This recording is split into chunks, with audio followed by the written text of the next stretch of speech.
El regreso de los fantasmas, la polémica designación de Slavko Vincic para el Bayern Barça. Antes de comenzar, si es la primera vez que estás aquí, te invito a suscribirte. Es gratis, toma 2 segundos y me harías muy feliz. Muchas gracias. Aficionados del Barça, este es el momento. Apoya a tu equipo con la camiseta oficial 2024 a 2025 del Fútbol Club Barcelona. Un diseño único que representa con orgullo los colores blaugranas. ¿Por qué la necesitas? Tecnología innovadora para máxima comodidad. Diseño exclusivo inspirado en la historia del club. Edición limitada de coleccionista. No te quedes sin la camiseta de tus ídolos. Haz tu pedido ahora antes de que se agote. El enlace está en la descripción. Visca Barça Camiseta Barça 2024 FC Barcelona. La désignation de Slavko Vincic comme arbitre principal pour la confrontation de Ligue des Champions entre le Bayern Munich et le FC Barcelone mercredi a suscité une vive réaction en Espagne, en particulier du côté des médias catalans. Ce choix de l'UEFA fait remonter de mauvais souvenirs pour les supporters et journalistes barcelonais, qui n'ont pas oublié une précédente polémique arbitrale impliquant Vincic lors de la campagne 2022 à 23. L'ombre du passé plane sur la rencontre. Mundo Deportivo n'a pas tardé à réagir à l'annonce de l'UEFA, titrant avec amertume « L'arbitre des mains d'Inter Barça de 2022, contre le Bayern ». Double point. Pour beaucoup, l'image de Slavko Vincic reste irrémédiablement liée à un épisode controversé du 4 octobre 2022, lorsqu'il avait pris la décision de ne pas sanctionner une main flagrante de Denzel Dumfries lors d'un match crucial entre l'Inter Milan et le FC Barcelone. Ce match de phase de groupe, qui s'était terminé sur une défaite 1-0 des Blaugrana, avait marqué un tournant dans la campagne européenne du club catalan, les éloignant des huitièmes de finale de la Ligue des Champions. La frustration culmine particulièrement autour de cette action décisive à la 92e minute.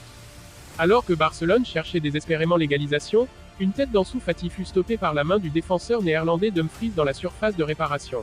L'incident, qui semblait être une faute manifeste selon de nombreux experts et même des observateurs neutres, n'a pas été corrigé par l'arbitre ni par le VAR. Cette non-décision est encore gravée dans les mémoires des fans, qui y voient une injustice qui a scellé l'élimination précoce de leur équipe.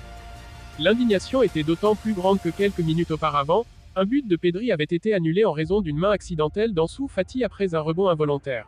Selon les règles de la FIFA, ce but aurait pu être accordé, mais Slavko Vincic, interprétant les faits d'une manière stricte, avait pris la décision de le refuser. L'ombre des doutes plane encore. Aujourd'hui, avec la désignation de cet arbitre pour ce nouveau choc face au Bayern, les craintes se ravivent en Catalogne. On craint que des décisions litigieuses puissent de nouveau coûter cher aux Blaugrana dans un groupe où chaque point compte. Pourquoi l'UEFA nous inflige-t-elle encore cet arbitre ? S'interrogent certains journalistes espagnols, laissant planer l'idée que le FC Barcelone pourrait être victime de nouvelles erreurs d'arbitrage sous l'œil vigilant de Vincic. Certains n'hésitent pas à parler de mauvais augure avant ce match crucial en terre bavarois. Un arbitre pourtant apprécié ailleurs. Cependant, il est important de noter que l'opinion de l'arbitre slovène n'est pas unanimement négative en Espagne. En effet, pour la sélection nationale espagnole, Vincic est plutôt considéré comme un porte-bonheur. Il avait arbitré la Rora lors de sa victoire en demi-finale de l'Euro face à l'Italie en 2021, un match tendu mais sans controverse majeure. De même, il avait officié lors de la finale de la Ligue des Champions 2024, opposant le Borussia Dortmund et le Real Madrid. Les Merengues s'étaient alors imposés pour remporter leur 15e titre continental, sans qu'aucune polémique ne vienne entacher le match. Pour le Bayern Munich, également, Vincic ne suscite pas d'inquiétude majeure. Il a arbitré plusieurs de leurs rencontres par le passé, et les Bavarois ne se sont jamais plaints de ses décisions. Toutefois, du côté de Barcelone, l'angoisse reste palpable, en partie parce que la mémoire de l'épisode de l'Inter est encore vive. Cette nomination ajoute une pression supplémentaire sur les épaules du club, qui a déjà beaucoup à prouver après plusieurs saisons européennes décevantes.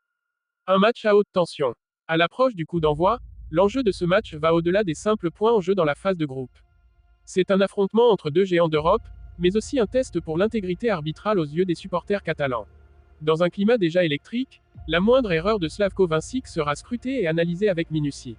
Le FC Barcelone, avec son armada offensive menée par Lamine Yamal, Robert Lewandowski et Gavi, espère que cette rencontre ne sera pas marquée par de nouvelles polémiques, mais plutôt par un match spectaculaire sur le terrain. Les yeux de toute l'Espagne seront rivés sur Munich ce mercredi. Le FC Barcelone parviendra-t-il à exorciser ses vieux démons et à repartir avec un résultat positif, ou bien l'ombre de Slavko Vincic viendra-t-elle à nouveau hanter leurs ambitions européennes ? Une chose est sûre, les fans du Barça espèrent que l'histoire ne se répétera pas.